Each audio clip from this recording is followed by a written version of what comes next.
नमस्कार दोस्तों, मैं हूं गुमनाम और आप सुन रहे हैं हॉरर नाइट की हॉरर स्टोरी, वो भी मेरी जुबानी। दोस्तों, वैसे तो आपने कई हॉरर कहानियां पढ़ी या सुनी होगी, पर आज मैं आपके लिए ऐसी स्टोरी लेकर आई हूं जिसे सुनकर आपको बहुत मजा आने वाला है और थोड़ा डर का एहसास भी होगा। दोस्तों, आपने छलावा की कहानियां तो सुनी ही होगी, मगर हम आपको इस वीडियो में एक नहीं बल्कि 5 कहानियां सुनाएंगे। तो दोस्तों, ज्यादा वक्त ना गवाते हुए आज की ये कहानियां शुरू करते हैं। लेकिन शुरू करने से पहले दोस्तों, मेरी आपसे एक छोटी सी विनती है। अगर आपने अभी तक हमारे चैनल को सब्सक्राइब नहीं किया है तो कर ले, ताकि हमारी नई वीडियो आप तक जल्द पहुंच जाया करें। दोस्तों, पहला किस्सा तो हमारे गांव के पंडित जी का ही है, जिनका नाम हरिहर शास्त्री था। वो आसपास के गांव के सबसे जाने माने पंडित थे। लगभग सभी उन्हें अपने मांगलिक कार्यों में पूजा कराने के लिए बुलाया करते थे। उनका गांव में ही एक छोटा सा कच्चा घर था और उस घर की चौखट के आगे एक छोटा मंदिर पंडित जी ने बनवा रखा था, जिसमें उनकी पत्नी नियम से पूजा किया करती थी। पंडित जी जहाँ भी विवाह या कोई पूजा करवाकर आते तो लोग उनको दक्षिणा, मीठा, वस्त्र अथवा भोजन देकर ही विदा करते थे। विवाह समारोह में कभी कभी ज्यादा रात भी हो जाया करती थी और रात को गांव में सवारी वाला वाहन मिलना संभव नहीं था, इसलिए पंडित जी ने एक साइकिल ले रखी थी। वो उसी से हर समारोह में आते जाते थे। एक दिन की बात है, पंडित जी पास वाले एक गांव में एक शादी समारोह में गए थे। वह पंडित जी ने शादी अच्छी तरह से संपन्न करवाई। शादी को संपन्न करवाने में इन्हें काफी लेट हो गया। जैसे ही वो शादी समारोह से फ्री हुए, उन्होंने जजमान को बुलाया और वहां से निकलने की आज्ञा मांगी। तभी जजमान ने कहा, पंडित जी कुछ देर और रुक जाइए, भोजन करके ही जाना। तब पंडित जी ने कहा, जजमान भोजन करूंगा तो काफी देर हो जाएगी, रात होने को है, अब मुझे निकलना होगा। महेश, जो कि जजमान थे, उसने कहा, जैसी आपकी इच्छा। उसने अपने बेटे सुदेश को बुलाया और कहा, पंडित जी को उपहार देकर उन्हें घर तक छोड़ आओ। तभी पंडित जी ने कहा, नहीं जजमान, इसकी कोई आवश्यकता नहीं, मैं चला जाऊंगा। उन्होंने पंडित जी की दक्षिणा देकर उन्हें विदा किया। पंडित जी विवाह समारोह से सभी सामग्री जैसे मिठाई, फल, भोजन, दक्षिणा और वस्त्र लेकर अपनी साइकिल से आ रहे थे। रात काफी घनी हो चुकी थी। 1:30 से 2 बजे रात का वक्त रहा होगा। वो जंगल के कच्चे रास्ते से होते हुए अपने गांव की तरफ बढ़ रहे थे। तभी एक छोटा सा बकरी का मेमना उनकी साइकिल के आगे अचानक से भागते हुए आ गया। पंडित जी ने एकदम से साइकिल के ब्रेक लगाए, जिससे वो मेमना साइकिल के नीचे आने से बच गया। पंडित ने देखा कि मेमना सुरक्षित है और उसको कोई चोट नहीं आई है। ये देख पंडित जी की जान में जान आई कि वो छोटा सा मेमना ठीक है। पंडित जी ने चैन की सांस ली और मेमने की तरफ देखा तो वो मेमना बिल्कुल डरा नहीं था, वो भी पंडित जी को देखे जा रहा था। पंडित जी ने उसको देखा तो वो उस मेमने के आकर्षण में आ गए। मेमने का रंग चिट्टा सफेद था। वह इतना कोमल, मासूम और प्यारा लग रहा था, जैसे मानो कोई चीज उस मेमने की तरफ पंडित जी को खींच रही हो। पंडित जी के मन में उस मेमने को घर ले जाने का विचार आने लगा। बस फिर क्या था, वो मेमने को पकड़ने के लिए उसकी तरफ बढ़े तो मेमना भी उनकी तरफ बढ़ गया, जिससे पंडित जी ने उस मेमने को आसानी से पकड़कर अपनी साइकिल के पीछे बांध लिया और उस जंगल से अपने गांव की तरफ बढ़ गए। पंडित जी काफी खुश थे कि मिठाई, कपड़े, भोजन के साथ ये मेमना जब बच्चे और घरवाली देखेगी तो उनकी खुशी दोगुनी हो जाएगी। ऐसे विचारों से पंडित जी जंगल का आधा रास्ता पार कर चुके थे। थोड़ा सा और आगे चलकर उनको अचानक से साइकिल काफी भारी लगने लगी। साइकिल के पेंडल खींचने में बहुत ज्यादा दिक्कत आ रही थी, तो उन्होंने साइकिल की पिछली सीट की तरफ मुड़कर देखा तो उनकी जान हलक में आ गई। डर के मारे उनकी रूह कांप उठी। पिछली सीट पर उन्होंने अभी कुछ देर पहले एक कोमल सा सफेद रंग का मेमना बांधा था। उसकी जगह अब एक चितकबरे रंग का बड़ा सा बकरा आ गया था। पंडित जी के होश तो उड़ गए थे। उनको समझते देर न लगी कि ये एक शैतानी शक्ति है, जिसको छलावा कहते हैं, और मैं अब इसके खेल में फंस चुका हूँ। फिर भी उन्होंने अपने हौसले और समझदारी से काम लिया कि अगर मैं अभी साइकिल से उतरकर भागने लगा तो अभी जंगल का रास्ता थोड़ा सा रहता है और इस छलावे ने मुझ पर हमला कर दिया तो मेरी मौत निश्चित है, इसलिए मुझे अभी कोई प्रतिक्रिया नहीं देनी है और घर की तरफ बढ़ते जाना है। बाकी सब अपने ईश्वर पर छोड़ना है, क्योंकि अब वही मेरी जान बचा सकते हैं। ऐसा सोचकर उन्होंने साइकिल खींचना जारी रखा और बस मन में भगवान का जाप करते हुए उस जंगल को पार कर लिया और अपने गांव की सरहद में पहुंच गए। पंडित जी इतनी दूर से तेज साइकिल चलाने की वजह से हांफ रहे थे, उनका सांस फूल रहा था और उनका दिल इतने जोर से धड़क रहा था मानो जैसे उनके सीने को फाड़कर अभी जमीन पर गिर जाएगा। मगर वो कहते हैं ना, जब जान पर बन आए तो जान बचाने के लिए जान की बाजी भी लगानी पड़े तो इंसान पीछे नहीं हटता। बस ऐसे ही यहाँ देखने को मिल रहा था। पंडित जी को अब गांव में घुसकर अपना घर दूर से दिख रहा था, जिसकी दूरी लगभग 200 मीटर रही होगी। पंडित जी की अब जान में जान आने लगी थी। वो तेजी से आगे बढ़ रहे थे और अब उनकी घर से दूरी 100 मीटर रह गई थी। वो भगवान का भी धन्यवाद कर रहे थे कि अब लगता है मैं बच जाऊंगा।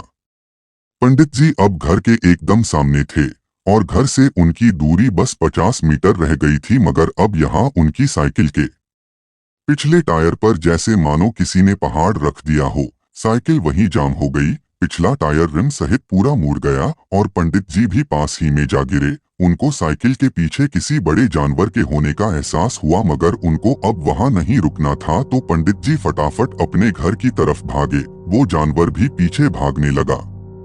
पंडित जी ने अपने घर के दरवाजे पर जाकर जोर जोर से दरवाजा बजाना शुरू किया। उनकी पत्नी उनके इंतजार में जगी हुई थी तो उन्होंने झट से दरवाजा खोल दिया और पंडित जी अपनी अच्छी किस्मत को लेकर अंदर आ गए। पत्नी ने पूछा, क्या हुआ? आप क्यों हांफ रहे हो? आप ठीक तो हो? मगर पंडित जी ने बिना एक भी शब्द कहे हल्की सी अपनी खिड़की खोलकर उस छलावे को देखा तो वो अब एक काले भैंसे का रूप धरकर उनके आंगन के बाहर ही खड़ा दिख रहा था और गुस्से में फुनकारे मार रहा था। उनकी साइकिल दूर टूटी पड़ी दिख रही थी और विवाह से मिला सारा सामान जमीन पर बिखर कर खराब हो गया था। मगर पंडित जी को इसका कोई मलाल नहीं था। उसको अपनी जान बचने की बहुत खुशी थी और वो भगवान को बार बार धन्यवाद किए जा रहे थे कि अगर आज उनका साथ और उन पर विश्वास न होता तो उनके जैसा सामान्य व्यक्ति इतनी लंबी लड़ाई अकेला नहीं जीत पाता। कुछ देर बाद देखा तो वो भैंसा वहां से जा चुका था। तब पंडित जी के मन में एक सवाल आया कि मेरे साइकिल से गिरने के बाद जब वो भैंसा मेरे पीछे भाग रहा था और मुझसे 2 हाथ दूरी पर ही था, मुझे दरवाजा खुलवाने में भी थोड़ा समय लगा था। अगर वो जरा सा और आगे आ जाता तो मेरी मृत्यु निश्चित थी, मगर ऐसा हुआ क्यों नहीं? वो छलावा मेरे पीछे दरवाजे तक आया क्यों नहीं? इसी सवाल को लेकर पंडित जी घर के सामने वाले आंगन में नजर दौड़ा रहे थे कि उनकी नजर उनके बनाए उस मंदिर पर पड़ी जिसमें रोज उनकी पत्नी पूजा करती थी और उनको जवाब मिल गया कि वो मंदिर एकदम जागृत था और कोई शैतानी शक्ति या कोई नकारात्मक ऊर्जा उस मंदिर के पास से होकर नहीं जा सकती।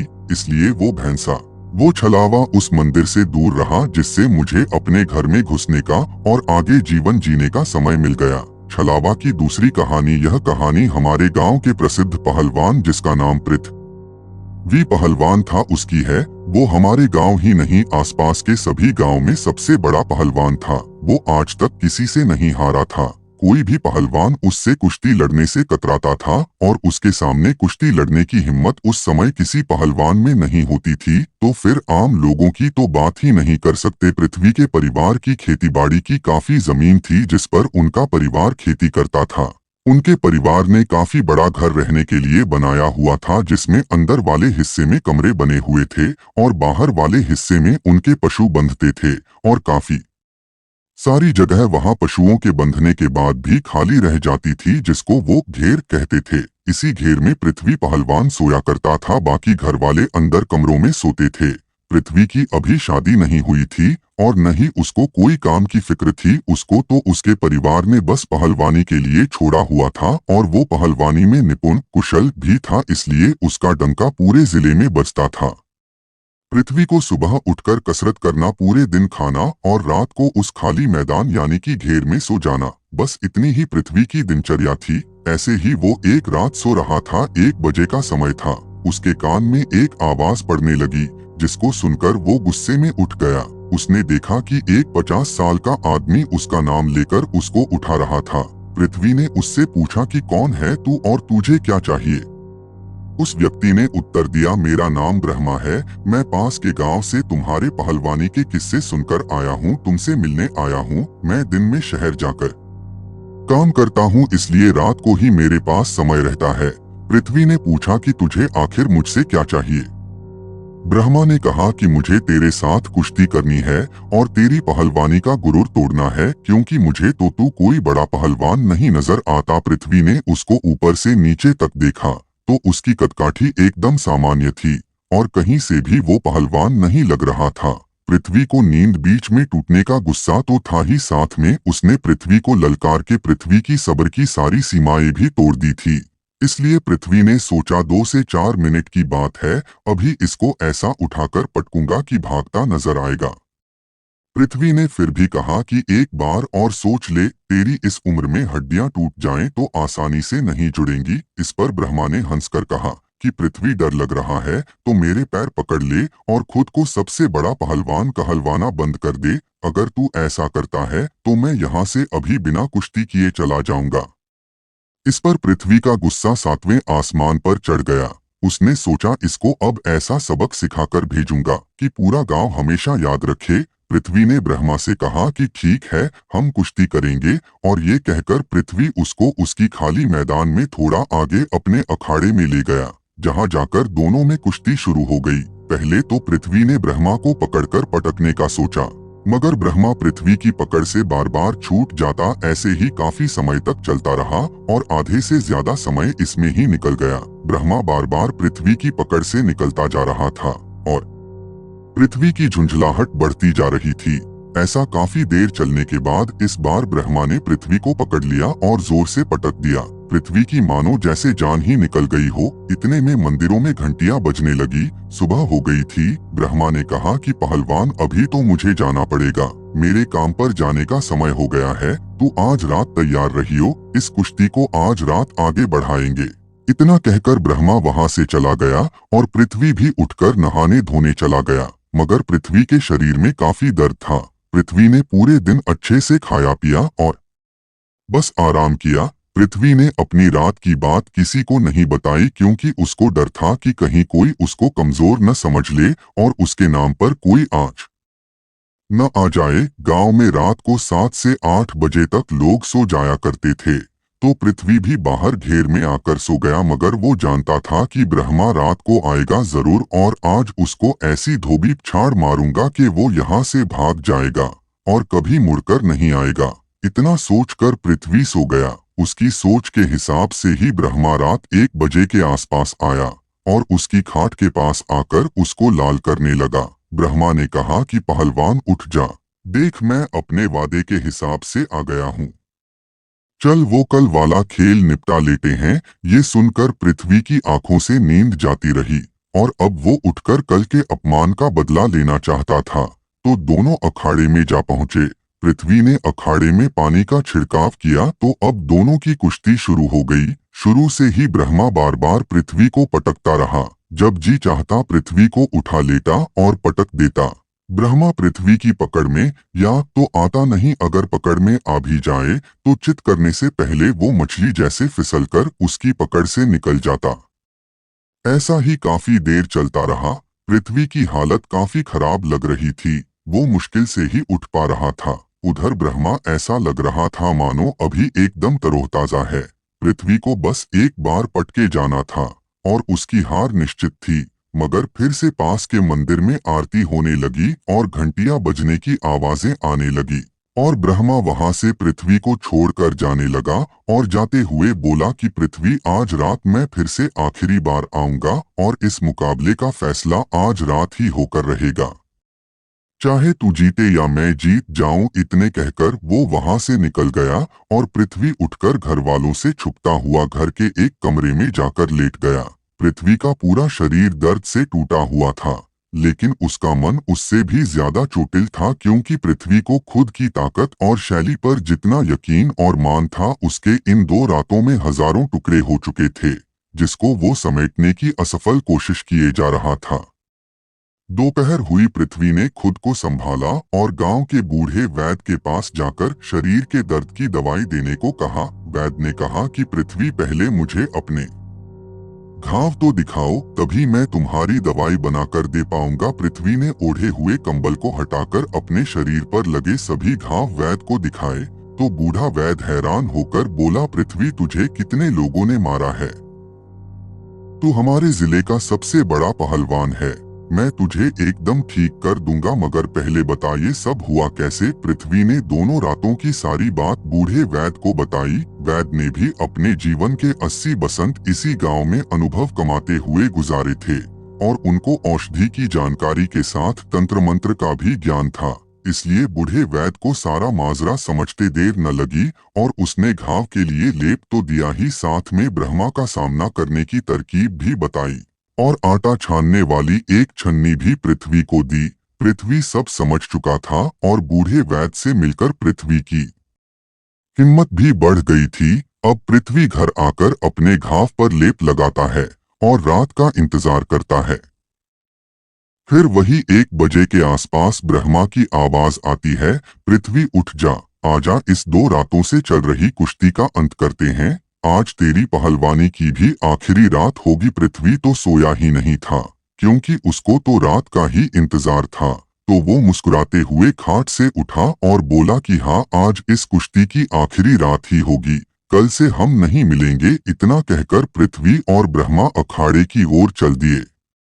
ब्रह्मा अखाड़े के बीच खड़ा होकर बोला, आजा पृथ्वी, पहले तू लगा ले जितना जोर तुझ में बचा है, फिर मैं तुझे मौका नहीं दूंगा। पृथ्वी ने कहा, यार, आज हम लड़ने से पहले अखाड़े में थोड़ा पानी का छिड़काव कर लेते हैं, फिर कुश्ती शुरू करेंगे, क्योंकि लड़ते समय धूल बहुत उड़ती है। ब्रह्मा, तू ये बर्तन ले और सामने वाले जोहड़ से पानी लेकर आजा, फिर हम कुश्ती शुरू करेंगे।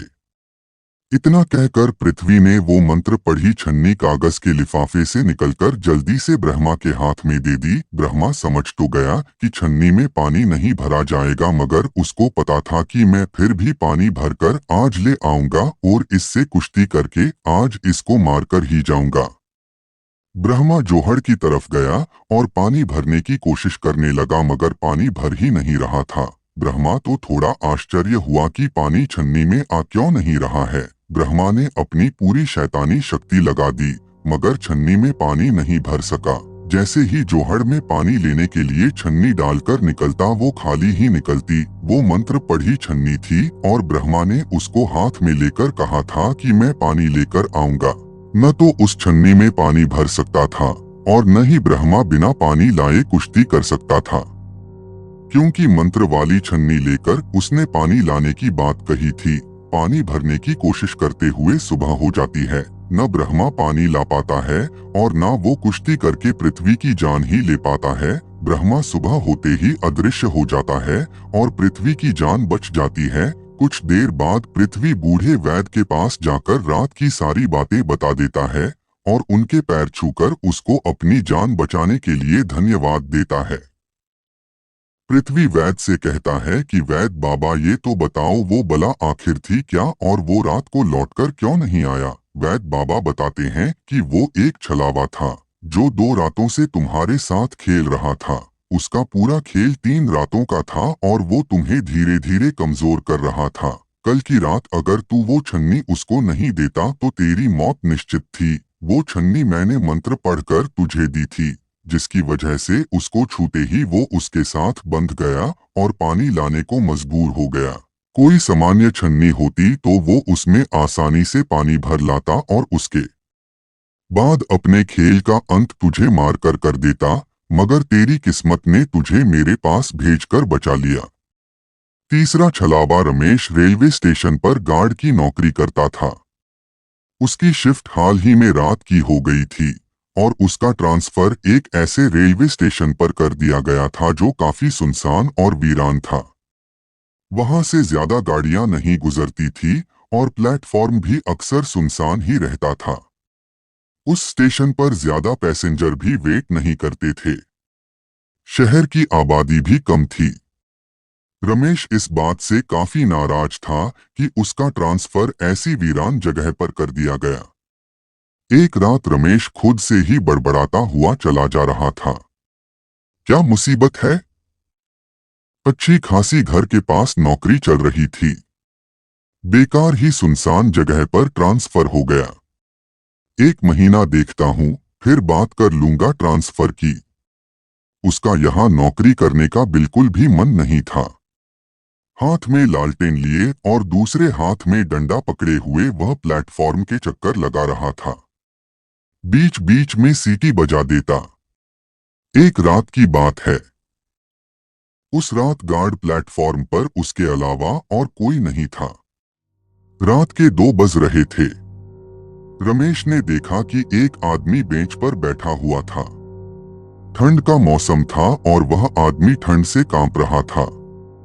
रमेश उसके सामने जाकर खड़ा हो गया और उससे पूछताछ करने लगा। कौन है भाई? उसने देखा कि आदमी को ठंड लग रही है। वह आदमी कुछ बोल नहीं रहा था। उस आदमी ने कुछ नहीं कहा। अरे कुछ बताओ भी, कौन हो? आदमी बस ठंड से कांप जा रहा था। उसने उसे अपने बैग से एक शॉल निकाल कर दे दिया। आदमी जैसे ही रमेश की तरफ बढ़ा, रमेश डर गया। उस आदमी का चेहरा ही गायब था। रमेश वहां से भागकर वेटिंग रूम में आ गया। उसने जो देखा था उसे अपनी आंखों पर यकीन नहीं हुआ। वह फिर से कुछ देर बाद उसी जगह पर चेक करने गया तो उसने देखा कि वहां कोई भी नहीं था। बस उसका शॉल गिरा हुआ है। उसने वह शॉल उठाया और सुबह घर लौट गया। वह इस हादसे को एक बुरे सपने की तरह भूल गया था। इतनी सुनसान जगह और इतनी गहरी रात, बुरा सपना ही होगा। रमेश तो इस वीराने में अपना मानसिक संतुलन खो दे। उसने सोचा कि उसे नींद आ रही थी और उसने नींद में सपना देखा। अगली रात वह फिर से ड्यूटी दे रहा था। प्लेटफॉर्म के चक्कर लगा रहा था। रमेश टहलता हुआ थक गया तो एक बेंच पर बैठ गया। उसने घड़ी देखी तो 2 बज रहे थे। कुछ ही देर बाद उसके पीछे से किसी के चलने की आवाज आई। उसने लालटेन से पीछे मुड़कर देखा तो वहां कोई भी नहीं था। रमेश को लगा कि उसे नींद आ रही है। उसने चारों तरफ देखा और आंखें बंद कर ली। फिर वहीं कुछ देर बैठे बैठे उसकी आंख लगने लगी। तभी एक हाथ उसके कंधे पर आया और उसे जगाने लगा। पहले तो उसने ध्यान नहीं दिया, लेकिन फिर से ऐसा हुआ तो वह चौंक कर उठ गया। उसने चारों तरफ देखा तो वहां कोई भी नहीं था। रमेश को लगा कि उसने फिर से कोई बुरा सपना देखा है। रमेश यह सब सोच ही रहा था कि तभी उसे पायल की आवाज आई। उसने चारों तरफ देखा तो उसे एक लड़की जाती हुई दिखी। रमेश उस लड़की को आवाज देकर रोकने लगा। रुको, अरे सुनो, रुको। वह जैसे ही उस लड़की के पास गया तो वह लड़की गायब हो गई थी। रमेश इस बार घबरा गया था। उसके माथे का पसीना साफ साफ बता रहा था कि वह बुरी तरह से डर गया है। रमेश ने यह बात फिर से किसी को नहीं बताई, लेकिन अब उसे प्लेटफॉर्म पर ड्यूटी करने से डर लग रहा था।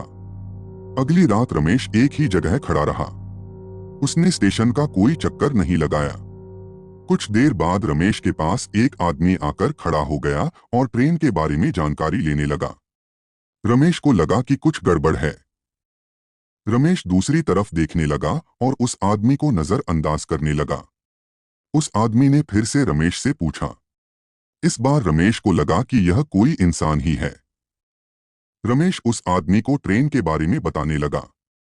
तभी घड़ी में 2 बज गए। पूरा प्लेटफॉर्म घड़ी की आवाज से गूंज रहा था। रमेश ने घड़ी की तरफ देखा तो वह थोड़ा सा घबरा गया। उसके सामने खड़े आदमी ने उसके कंधे पर हाथ रखकर उसे जगाया तो वह होश में आ गया। रमेश ने देखा कि सामने खड़ा आदमी उसे धुंधला दिखाई दे रहा है। उसने अपनी आंखें मली। उसे फिर भी वह आदमी धुंधला ही दिखाई दे रहा था। रमेश ने उस आदमी को बुलाने की कोशिश की तो वह भागने लगा। रमेश भी उसके पीछे भागने लगा और वह आदमी अचानक से पटरी की तरफ भागने लगा और गायब हो गया। रमेश अपना बैलेंस नहीं बना पाया और पृथ्वी पर गिर गया। उसने ट्रेन की आवाज सुनी और घबरा गया। उसे सब धुंधला दिखाई दे रहा था। वह डर से चिल्लाने लगा। तभी रेलवे स्टेशन मास्टर प्रसाद भागा हुआ आया और उसने रमेश को पटरी से बाहर निकाला। रमेश कुछ देर तक बेहोश रहा। रेलवे मास्टर प्रसाद ने रमेश के ऊपर पानी छिड़का तो वह उठकर चिल्लाने लगा। प्रसाद ने उसे शांत किया और उसे दिलासा दिया कि वह ठीक है।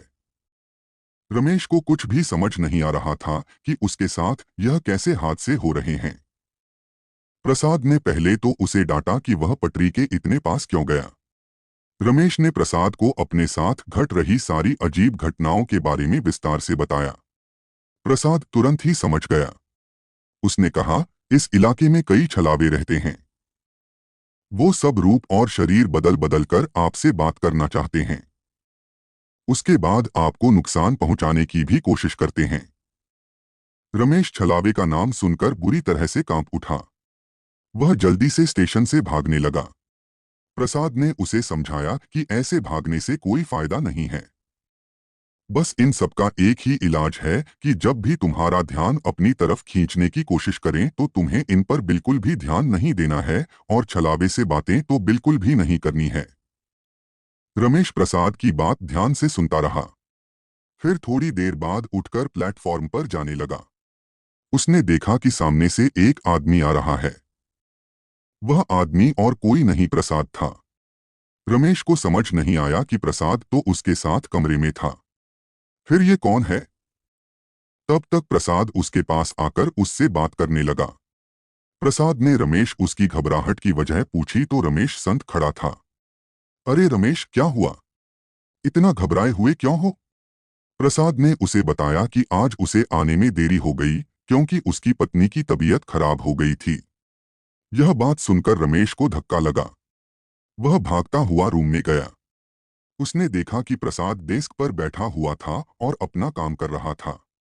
उसने कमरे से बाहर जाकर देखा तो वहां कोई भी नहीं था। रमेश घबराकर स्टेशन से भागने लगा। तभी उसका पैर एक लाश से टकरा गया और वह गिर पड़ा। उसने देखा कि सामने प्रसाद की लाश पड़ी थी और ऐसा लग रहा था कि उसे मरे हुए काफी दिन हो चुके थे। रमेश घबराकर उठने लगा और उठकर भागने लगा। लाश की आंखें खुली और वह रमेश के पैरों पर लिपट गई। प्रसाद की लाश जोर जोर से चिल्लाने लगी। उसे कोई बचाने और वह मरना नहीं चाहता था। रमेश को कुछ भी समझ नहीं आ रहा था। उसने अपनी पूरी जान लगा दी उस स्टेशन से निकलने में और चिंतित होकर रमेश उस स्थान से भाग गया। कुछ दिनों बाद वह नए स्थान पर गार्ड की ड्यूटी पर आया। वह एक रात की ड्यूटी कर रहा था कि उसने देखा कि घड़ी में 2 बज चुके थे। प्लेटफॉर्म पूरी तरह से खाली था। उसके कंधे पर किसी ने हाथ रखा। गार्ड ने देखा कि कोई वहां नहीं था। वह प्लेटफॉर्म पर चक्कर काटने लगा कि उसे दूर से एक परछाई दिखाई दी। वह परछाई एक शरीर में बदल गई और उस गार्ड के पास जाकर खड़ी हो गई। गार्ड ने पीछे मुड़कर देखा और उसके सामने रमेश खड़ा था। छलावा चौथा। यह कहानी एक लड़के के एक छलावा भूत से हुए सामने के बारे में है। एक दिन उसका सामना एक छलावे से हो जाता है। यह कहानी तब की है जब मैं अपनी मौसी के घर छुट्टियां बिताने गया हुआ था। उस समय मेरी गर्मी की छुट्टियां चल रही थी। मेरे मौसा जी एक डॉक्टर है तो उन्हें रहने के लिए एक क्वार्टर मिला हुआ था।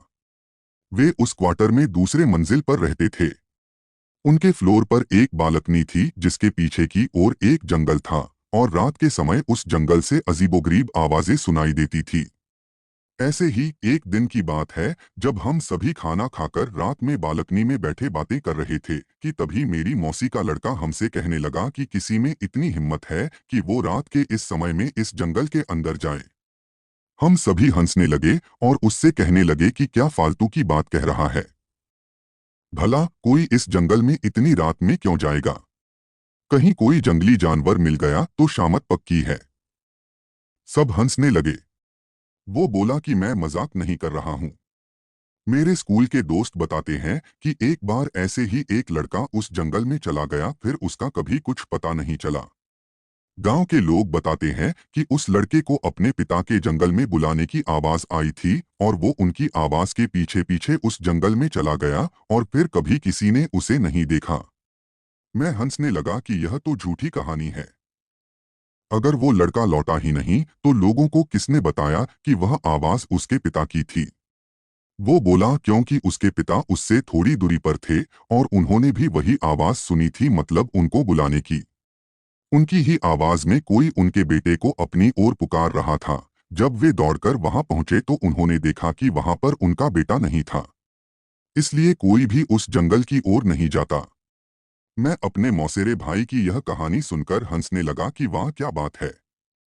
जंगल का भूत जो लोगों को गायब कर दे। हाँ हाँ हाँ। फिर हम सभी उठकर टीवी देखने लगे और थोड़ी देर बाद में उस बालकनी में जाकर थोड़ी फ्रेश हवा खाने लगा। रात का समय में उस जगह अच्छी खासी हवा चल रही थी और मैं उस जंगल की ओर मुंह करके देखने लगा कि आखिर कौन होगा वो। क्या वो सच था कि तभी मैंने अपने मौसेरे भाई को उस जंगल के किनारे खड़े देखा। वो मेरी ओर नजर करके हंस रहा था और मुझसे इशारे में कह रहा था कि तुम भी यहाँ आओ। मैं चौंक गया कि अभी तो वो टीवी देख रहा था, फिर नीचे कैसे पहुंच गया। मैंने पीछे मुड़कर देखा, वहां वो नहीं था, तो मुझे लगा कि शायद ये नीचे चला गया है और मुझे भी नीचे बुला रहा है। वो अब मुझसे बोला कि अरे देख क्या रहे हो, नीचे आओ, थोड़ा सैर करते हैं।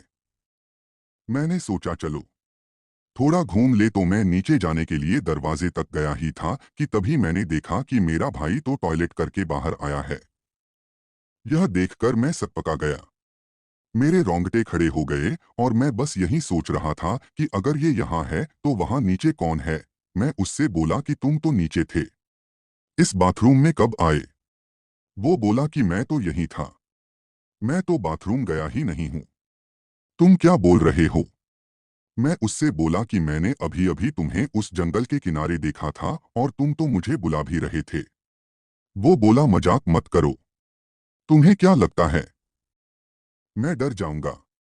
मुझे पता है कि तुम मुझे डराने का प्रयास कर रहे हो, पर मैं नहीं डरने वाला। इतना कहकर वो टीवी देखने चला गया। मुझे यकीन नहीं हो रहा था कि ये मैंने अभी क्या देखा है।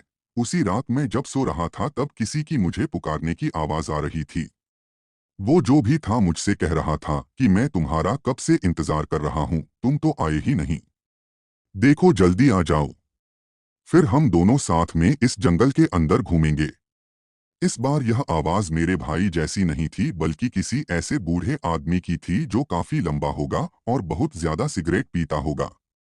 रात भर मुझे उसकी आवाजें आने लगी और फिर जब सुबह मैंने सबको यह बात बताई तो सबने मुझसे कहा कि ऐसा होना यहाँ आम बात है, तुम उस ओर ध्यान मत दो और अपना काम करो और भूल कर भी उस जंगल की ओर मत जाना। उसके कुछ दिनों बाद भी मुझे उस जंगल की ओर से आवाजें आती रही, फिर वो आवाजें आना रुक गई। इस घटना के कुछ दिनों बाद मेरे पापा मुझे लेने आ गए थे क्योंकि मेरी गर्मी की छुट्टियां भी खत्म होने वाली थी। उस जंगल में रहने वाले को लोग छलावा कहते हैं और जो कोई भी उसके पीछे जाता है वो फिर कभी लौटकर नहीं आता। तो दोस्तों कैसी लगी हमारी आज की ये कहानियाँ। अगर अच्छी लगी हो तो हमें कमेंट्स बॉक्स में ज़रूर बताना और हमारे चैनल को सब्सक्राइब करना मत भूलना।